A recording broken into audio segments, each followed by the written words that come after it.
you may not realize you're actually closer to getting married than you may think. You're just avoiding the situation. You're avoiding the person. A lot of times it could be the person you say, I don't really like them, but he's my best friend. You can talk to this person about anything, but I'm not really attracted to him that much. That may be your husband. It might be the chick you like. They look like this. They look like this. Yeah, it might be the chick that's a little. I'm telling you, that's how they look at the camera. That's how they look at. It might be So the the chick question is, especially for believers, when will I get married? We all want to know. Everyone's itching for that companionship that's in God's will. And so today, let's see if we can get an answer for that. When will I get married? So for me, truthfully, I don't believe that anyone really knows, only the Creator, because God's timing is perfect. And in Ecclesiastes, it says to everything, there's a season and a time for every purpose under heaven. And so it's the same question as when will I leave this earth, or when will this happen, or when will that happen? And truthfully, it's not on our time. It's one of those things we have a lack of control for. But what should we be doing is my question. What should you be doing in preparation for marriage? Maybe that's a better question. What do you think? Yeah, I mean, I don't disagree with what you're saying. If we're going to talk about the ultimate truth, the ultimate truth is exactly what you just said, which is the truth is you don't know because it's not your decision to make. Right. The true decision of when will I find it, if we really want to break it down, it's not your decision. Just like you don't know when or how you're going to leave this earth, right? But I do have, for my points, I do have some reasons how you could know and how you can go about knowing of the question of when will I get married? So you're doing like some secret investigative stuff. Like you're going like Magnum PI, like across. This is when you'll know I've done some research. You got to give them some hope, I guess. Yeah. I mean, I wouldn't even say hope. I'm actually backing up by some biblical texts and also some talking points. Which my first talking point is marriage isn't a date; it's readiness. Meaning that think about marriage as like a mirror, right? Look at yourself in the mirror and look at yourself and see, what am I becoming? Because when you look at yourself and say, what am I becoming? You start to realize that I'm not here to just date. Or if I am here to just date, then you realize that mirror is going to slowly crack. And if that mirror starts to crack, then you need to go ahead and replace that mirror, which is why dating and readiness are two different things. Yeah. Because the ultimate goal is, when will I get married? And for marriage, it's not something that you just arrive at. You don't just walk into marriage and be like, hey, I'm here, I arrived. No, marriage is something you grow into. That's the whole point of this, which is why I'm saying marriage isn't date, it's readiness. You grow into marriage. That's one of the first parts of it. You don't just wake up one day and say, I just landed my parking spot, I'm gonna park right here, I'm ready to get married. No, it's preparation for marriage. You're prepping yourself for marriage. You don't just arrive at the destination just because you decide tomorrow you want it. Yesterday you didn't want it, and then a year or two went by, you're like, I'm tired of being lonely, I'm ready. No, it doesn't work that way, because what you'll find yourself doing is you'll force yourself into something, realizing you were never ready in the first place. So it's not a destination that you can just say, I'm setting a time and a stamp on it and I'll arrive at that time. No, it doesn't work that way. It's readiness. You're prepping yourself every single day, every single week, every single month, every single year for that destination to happen, for you to be ready for when it's that time, not a destination of arrival just because you felt like it. Yeah, I have a scripture that proves you right. Proverbs 24 verse 27. Prepare your work outside, get everything ready for yourself in the field, and after that, build your house. So this is a principle for preparation, especially for the covenant. Exactly. You have to understand that marriage is going to require a lot of you. And when Malik says it's not a date, it's a really good analogy, because a date is something that is simple, quick, and it happens and then it ends. Yeah. Marriage is not that way. Marriage is not something that happens and ends. This is something that you do until you die. Yeah. At least you're supposed to. Through God's word, you're supposed to. And so for that perspective, going about marriage in a way of exploration versus preparation is foolish. We think that within that waiting season, we're not really cultivating thoughts in our minds of what are our boundaries and what do we expect of our partner and what are we willing to give. A lot of times we're only willing to receive. I want my man to have this and to be that and to do this and to do that. But remember that everything you're asking for and everything that you're wanting to receive, you have to be willing to give an equal amount. And if you're not willing to give that, you find yourself disappointed, because even if the right person was to come along and checked every box on your list, would you be able to offer them an equal bounty for what it is that you're asking for? And if not, that means the preparation season is not yet supposed to come to an end, because you have a lot that you have to cultivate within yourself. And even the Bible tells you in Proverbs, it goes on and on about what it means to be a good wife and what it is to be a good man and a good husband. And through those principles, you find yourself in longevity. But prior to those principles, if you're still functioning as if you're dating or as if you're scaling the market, you never really can plant your feet anywhere to start that foundation with a single person. Yeah, but I think, I don't disagree, but I want to challenge that a little bit, just for the people that may have the question, right? Okay. Someone that is asking this question to themselves of when will I get married, they're also going to ask the question of, based off of what you just said, you said it's a season. how do they know, or when will they know that they're out of that season? How will they know, hey, I think I'm getting close to the end of my season? Or when will I know I'm out of my season? Now I got two questions to worry about. When will I get married, and when will I be out of my season? I think that is a good question, because I always think Willie got a good question, right? I always think Willie got a good perspective, but I think that's a good question because I think we should be judged by the state of our mind, right? Or judge that outcome by the state of our mind. When do you know that you're prepared to get married? For me, I believe you're prepared when you're no longer searching, when you're no longer looking, because once you really surrender to Christ and you understand that none of this is within your control, you find a peace within yourself to know that it will come in God's timing, because God's timing is perfect. But if you find yourself in an anxious place or an impatient place or a desperate place, then you're still not ready.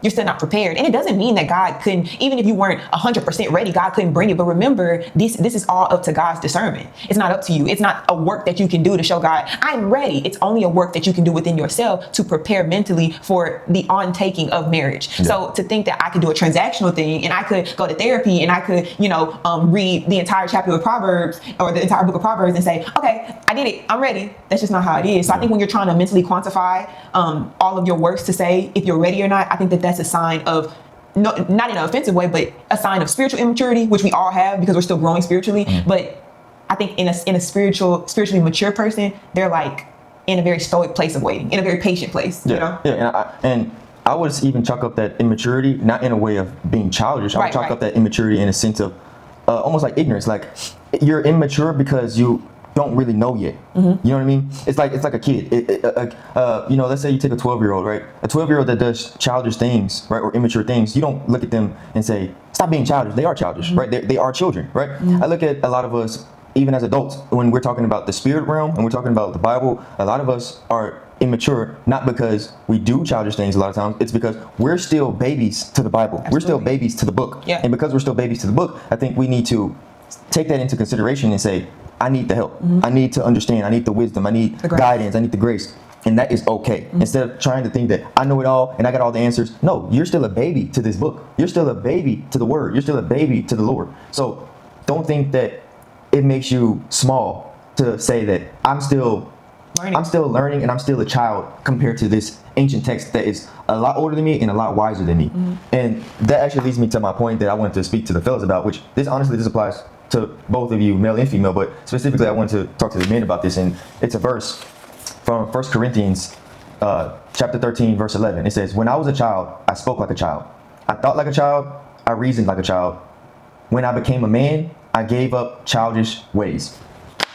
And the reason I wanted to say that is because exactly what I'm talking about. You can look at this from both perspectives, but a lot of times we like to use this in a sense of actually doing immature things, like, oh, you still going out to the clubs, oh, you still drink a lot, oh, you still smoke weed or this or that. Like we try to use this verse in a sense of doing childish things, in a sense, right? That, I would say surface level childish things that we like to use this verse for. But the reason I want to use this verse is because I'm looking at it from a perspective of something bigger than surface level, which is what I just mentioned. This verse is, when I become a man, I put away childish things. This is, I'm putting away the things of old so that way I can grow spiritually, and it allows me to mature spiritually. And if you can mature spiritually, then you can not only figure out how to cultivate your emotions, not only figure out how to cultivate your feelings, your self-control, your relationships, your marriage. This realm of putting away childish things when you're speaking about the word and you're trying to figure out how to get married is very, very important, because like I just said, a lot of us, I would say most of us, are still very, very young when we're trying to figure out this Bible, when we're trying to figure out the word of God, when we're trying to come to God and ask him what's the way. Understand that it is okay for you to realize you're a baby, you're a child when it comes to God. Look at it that way. I don't care if you're 25, 35, 45, 55, etc. You are a child to God. And because you are a child to God, humble yourself and realize that I need wisdom. And that's okay, because you admitting this, even as an adult, will open the doors for you to answer that question of, when will I get married? Yeah, I think that it's good, man. It's good stuff. It's good stuff because I agree with the first. I'll touch on the first point. My nose is always itching. We'll touch on the first point. So when you said that we are babies in Christ, yes, and you said we're childish, and like you said, well, we're immature, yes, right?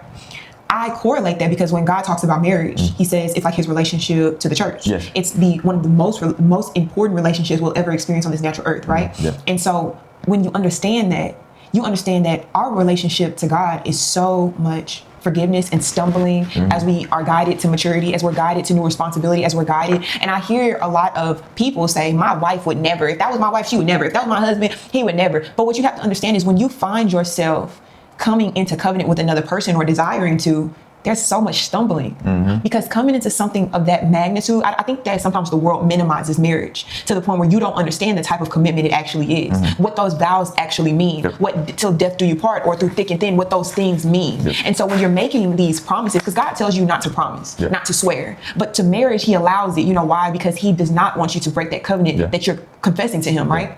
It's a lifetime. It's a lifetime. And so when you are navigating that and you are looking for your spouse or you're wanting a spouse, but then you come into connection with these people and you say, well, that can never be my spouse because of this, or that can never be my spouse because of that. Just as you stumble when you're trying to gain a relationship with God and you're trying to grow in God, that's how your spouse does. They don't know you. They don't know what you like and what they're supposed to do and what will offend you and what will not. It's a learning stumbling block for all new people coming together. Aligning your life with another person is one of the most difficult things that you'll ever do, and yet it's one of the most fulfilling things that you'll ever do. Because with great power comes great responsibility, and the power within the covenant, the power within union is like ministry. You have an influence over others to show that God is, the love of God can coexist between two people without a whole bunch of pain and ignorance and selfishness between that. You can witness, as a married couple, you're a ministry to people to say that love exists, pure love exists, and a love that is held like this by God is a love that can withstand the test of time. And so every day you walk around with those rings on your finger, it's not just because. Your 5-carat ring, your 3-carat ring is not just because. You walk around as a symbol to say God's love is real. And I found it within another. I'm blessed to have found it within another person. And if I'm so blessed to have found that within another person, guess what? I should give them grace. I'll tell y'all, and then I know Malik has another point, but I'll tell y'all, when me and Malik first met, it was not like this. We stumbled and we had so many hurdles to overcome when it came to aligning our minds. Everybody thinks that it's just like, you wake up one day and it's like, it's all, the pieces are already together. Yeah, you looked at me and then you was like, that's my wife. And I looked at you and said, this is my soulmate. And then we were just like, let's get married. Let's go to Vegas. No, I'm saying like, you don't understand that when you meet the person that God has for you, it's a relationship you have to water. Something that you have to plant those seeds and watch them grow in a later season. A lot of times I planted seeds in Malik of the ways that I wanted my husband to treat me and to love me. And he did the same, and he watered those seeds in the way that he wanted his wife to treat him and love him. And the patience that it takes to wait for those seeds to grow is, it's tedious. It's just like, when will you get it? Or when will we see these things in fruition? But also so fulfilling, because in one season I see you in an immature light, and in the next one I see you as this man. And I'm so grateful. Yeah, and I think that a lot of people get impatient. Yeah. The reason you keep asking yourself this question on when will I get married is because you're not patient enough. Yeah. You're not patient enough. You get someone, you meet someone, and you say, it didn't happen fast enough, bye. Or they do one small thing that you don't like, and then you're like, bye. And then you're like, well, I just can't find anyone. No, you had someone, but you only gave them a month to figure you out. I can tell you right now, if you're looking to be married, to give someone a month, 2 months to try to figure out who you are and have a forever life is, I won't say impossible, but it's very, very low percentage that someone can figure out who you are in 2 months. And you was even mature when we was in a childish place, in a more immature place, because you said you told me that prior to even like growing in God and everything. You told me it takes a long time to learn somebody. Remember when we was dating, you said this. Yeah, it literally, this is the truth. It takes, and I know you guys aren't going to want to hear this because you're going to be like, what? I said that. I don't know. But the truth is this. It takes 5 years to get to know someone, and it takes 10 years to master someone. That is the truth. 5 years to truly know someone, and 10 years to master them. You don't even give yourself enough time to figure out who their parents are. You don't even give yourself enough time to figure out who their great grandma is. You wanna, no, he need to get down and lay down and marry me right now because I'm all that in the bag of chips. And you may be. But the thing is this, it's not realistic. And we want to get you guys to understand that there's a difference between realistic and a difference between this is what I say I have to have no matter what. You want this no matter what, and I don't care if it's outside of realistic. Fictional, fantasy. Yeah, it's not realistic. That's all I'm saying. Yeah. And I want to tell you guys that another point that I have is when you're asking yourself this question of when will I get married, you have to truly think about timing. Because that's actually the question. When will I get married? Timing. What is timing? Timing is hidden in your priorities. And what you do every day? Timing, yes. Timing is hidden in your priorities, in your day-to-day life. You have to ask yourself the question of, what do I prioritize right now? What do I right now prioritize? Because if you ask yourself this question, ladies, let's start with you. If you ask yourself right now this question of, what do I truly prioritize? Like, number one, what do I prioritize? And you say my career, there's no way you're ready to get married. I can tell you that right now. And I'm telling you this because of experience. I'm telling you this because I've talked to multiple people. You know, I've talked to over, I can't even name 30,000 people based off of my career. I talked to a lot of people. And your priorities of your career coming first is going to hinder you from marriage, especially if this is what you're looking for. Fellas, if you ask yourself the question of what is my priorities right now, and you say, get into this money, you're not ready to be married. You're not. But when you say building a home prior to finding a wife is getting to that money? What do you mean? Like, if he says, I'm getting to that money, like, that's what I'm doing right now, that's my priority. Shouldn't that be a priority prior to him getting married? Oh, well, I guess that is what you're saying. You're saying you're not ready because you're still building a home. Yes. Yeah. Yeah. Okay, I get what you're saying. And not only that, there's two ways you can look at this. The internet will lie to you and tell you, man, you need to have this much money, you need to have this in order before you get married. This is false. I can tell you right now, you are more likely to be successful when you are broke and young and you marry each other than when you become successful and older trying to get married. Example, if you take two 20-year-olds that met each other in college and they get married, they have a better chance at being successful in their marriage than if you wait until you're 38 and you're like, all right, now I make 100 grand a year plus, I'm 38, all right, I'm gonna go find somebody. Now, what you're doing is you are forcing your career thoughts, you're forcing everything that you had to do to get there by the time you were 38 onto the person that you just met to marry them. Example, if you got your career finally established and you're 38, you make over 100 grand plus, and you're like, all right, I'm gonna go find me a woman. Anything she says out of line, you're gonna automatically start saying, you know what it took for me to build this? You wanna know what it took for me to build this? You don't deserve to be with somebody. You better be lucky to be blah blah blah. Same thing, vice versa for the women. You're gonna say, I could do all this by myself. I don't need a man. I did this, and I'm 35 years old, and I figured I got PhD. That's all cool on both sides. But what you're doing, and you're not realizing it, is you're forcing the other person to have to conform your way or the highway. That's what you're saying. You're saying it's my way because my way got me my career. So in my marriage, if you're not coming the way I'm telling you you're supposed to come, it took for me to get my career, then you need to walk. You need to walk. Versus when y'all both broke, y'all both 20 years old, and y'all get married, neither one of y'all had anything. So it's not, you need to do what I say because what I said got me to where I'm at right now. It's none of that. It's simply, you broke, I'm broke, we both studying biology. Let's figure it out. That works. There's a reason why they say get married young. It's not to lock you down and say, I just can't have freedom anymore. No, they say to get married young because you guys can actually figure out life together versus you go figure out life by yourself and then you want someone to figure out your life after you're already 40 years old. And I'm not saying that it's impossible to do, but what I'm saying is if you are at that point and you're asking yourself, when will I get married, and you're 35, 45 plus, you have to understand, take down the ego, take down the pride, and give people grace. Because what it took for you to get to that point at 35, 45, we understand. But it doesn't mean you have to be prideful and almost hateful to the person you're trying to get married to just because you want them to conform exactly your way or the highway. It's not right.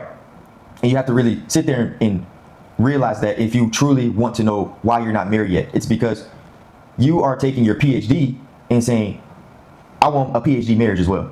Everything it took for me to get my PhD, that's what you better help me do so I can get my certification in marriage.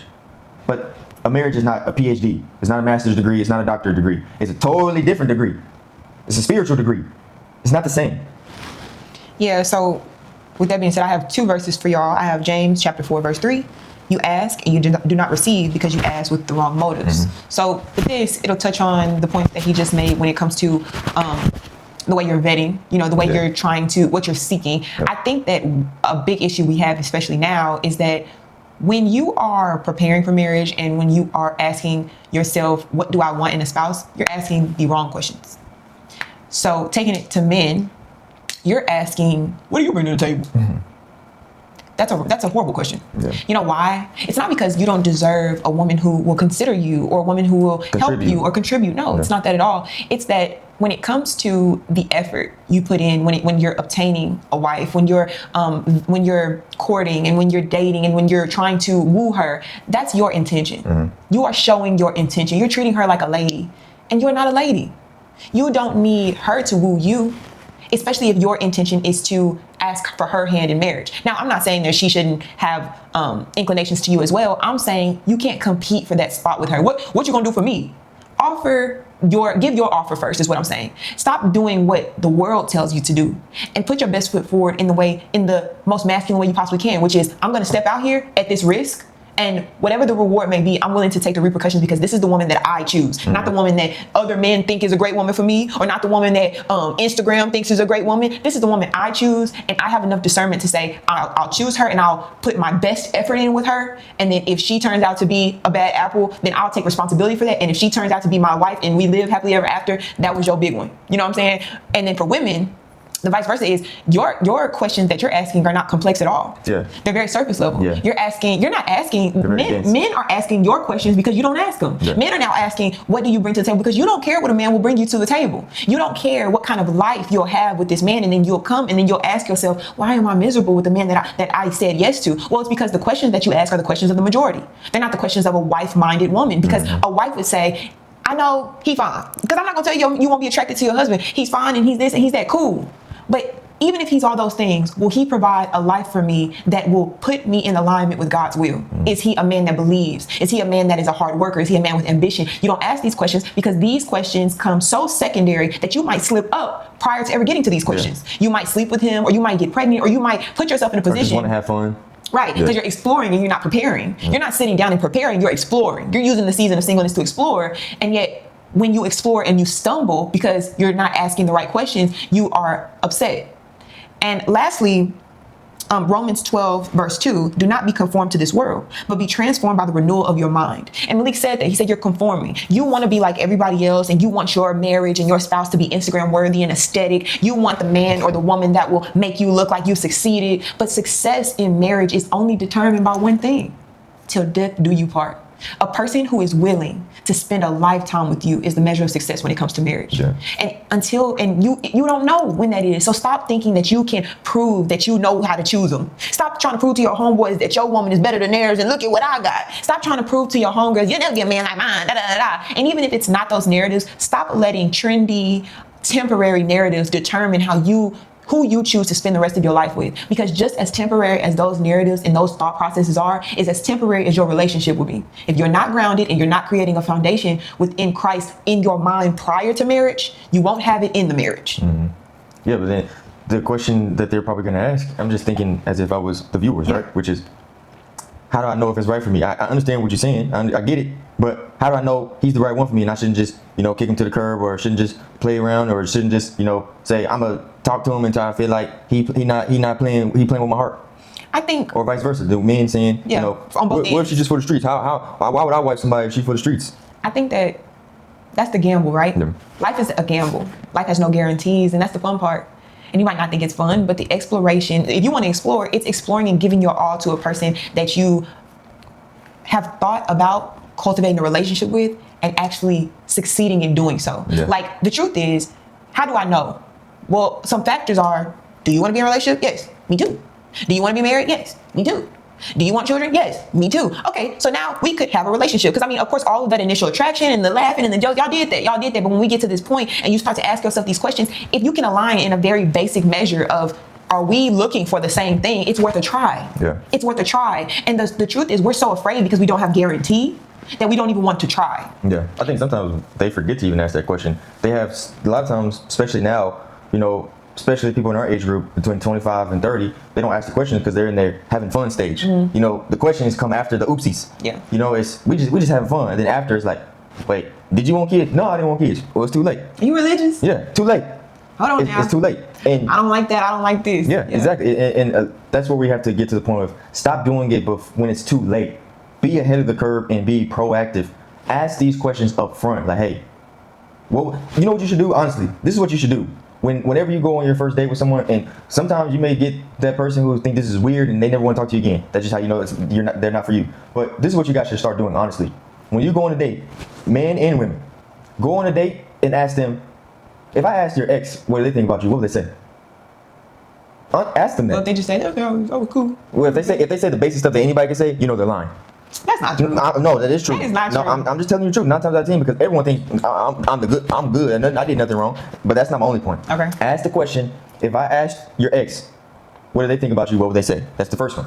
Then ask the question: why did you guys break up? Was it your fault or their fault? And the reason why this question is important is because the way that they answer the question and who they point the finger at automatically will. Your discernment should start to kick in. You can gauge their maturity level. Yeah, you can gauge their maturity level. If they say, no, she was crazy, you know what I'm saying? Like, no, she was crazy. You need to stop and say, okay, she may have been crazy, but what did you do to make her crazy?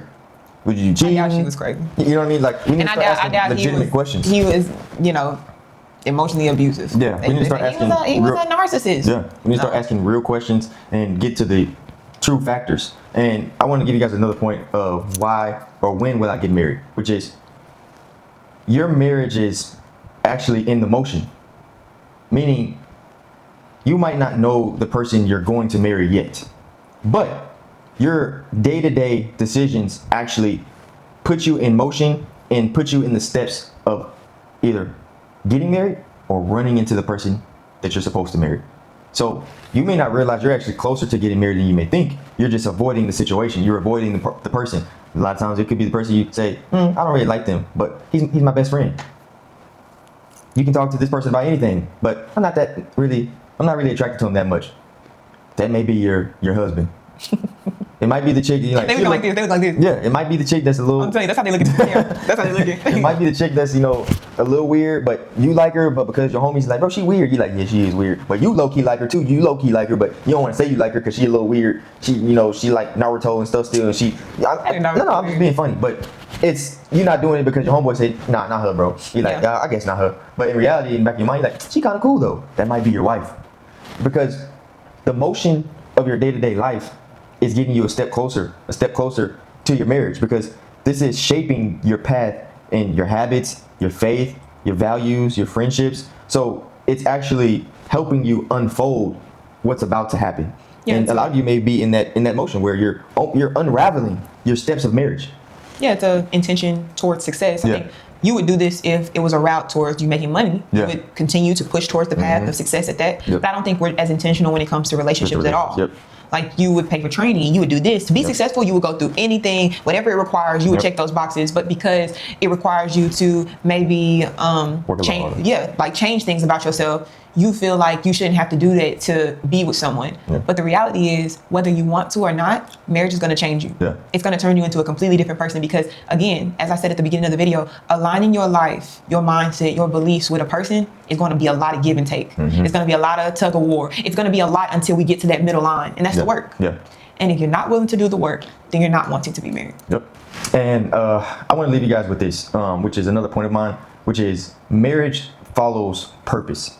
This is finding your purpose, and this helps you find your partner. Because when you find your purpose, it actually, what she said earlier, keeps you out of the desperation area, and it actually gravitates the partner that you're supposed to be with towards you. When you find your purpose in your individual self, you find your actual true purpose in yourself, you will find that people, whether it cultivates friendships, relationships, or marriage, people will start to gravitate towards your true purpose. People start to gravitate towards what you are supposed to be doing, not what you want to do. You want to go do this, I want to go do that. When you start to sit down and say, you start to feel that tunnel vision is coming on, people start gravitating towards you. And when you see that, you will see that chick that you said, if I could get her number, I know she'd be the one.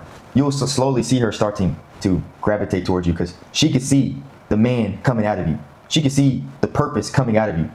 Women, same thing. When you start to tunnel in on your purpose, you start to tunnel in and say, you know what? I need to get in better shape. I need to work on my cooking. I need to work on the things that makes me feel like a woman. You will see that the men, when you walk through places, they will see, that's for some reason, I ain't never spoke to her, but she looked like something. And it's not because you even said anything, because when you are walking in your purpose, people can feel it. People can feel it. And this is very, very valuable when people can feel your purpose, because you're gravitating yourself towards that person you're supposed to marry. So you want to ask that question of, when will I get married? Start to hone in and tunnel in on your purpose, and your husband or your wife will slowly start gravitating towards you. Maybe it's because you say, I've always wanted to get into real estate, and you never did it, but you finally took that leap. Guess what? Your wife might be at that real estate agent place. She might be sitting right there at the desk, about to go sell a house, and you're like, dang, that's the one. But because you never took that step in your purpose, you said, for some reason I always knew I wanted to be a real estate agent, I just never did it. And you finally did it, boom, you just bumped into your wife. Or you say, dang, this is actually, I think, probably one of the biggest ones actually, which is you say, man, I've been trying to dive into the word, I've been trying to get closer to God, but I just don't know how, or I can't do it. I can't find the will to do it. And then you finally decide, you know what, I'm gonna take a step to do it. And you jump and you go to church that Sunday, boom, she at that church. Yeah, that's what happens. I'm just telling you the truth. I'm telling you the truth. You're missing out because you're afraid to jump in your purpose. You're afraid to say, I want to get closer to God, but you're afraid to go to church. And you don't even know that your wife was waiting on you at that church. So they're waiting. We hope you enjoyed this video. Make sure you like, comment, share, and subscribe.